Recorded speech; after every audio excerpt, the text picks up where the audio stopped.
বলবো আমরা চলে এসেছি ভারত ভুটান সীমান্তে।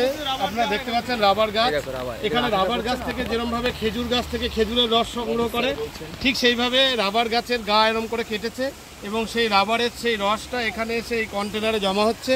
এবং এটা দেখতে পাচ্ছেন যে রাবারের ল্যাটেক্স, রাবার গাছকে আমরা বিজ্ঞানসম্মতভাবে বলি হিবিয়া ব্রাসিলিয়া, সেই ল্যাটেক্স সংগ্রহ হচ্ছে। এই ল্যাটেক্সটাকে নিয়ে এটাকে আর্টিফিশিয়ালি এর সঙ্গে সালফার মেশালে এবং একটা পদ্ধতি আছে তার নাম ভালকানাইজেশন পদ্ধতি, সেই পদ্ধতিতে এর সঙ্গে সালফার মিশিয়ে রাবার তৈরি হবে। যে রাবারের ইন্ডাস্ট্রিয়াল ব্যবহার প্রচুর রয়েছে, আমাদের গাড়ি টায়ার টিউব বিভিন্ন ক্ষেত্রে আমরা রাবার ব্যবহার করি।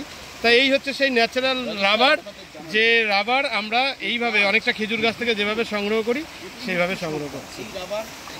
খুব সুন্দর হয়েছে, দারুণ দারুণ। আমরাও থাকবো।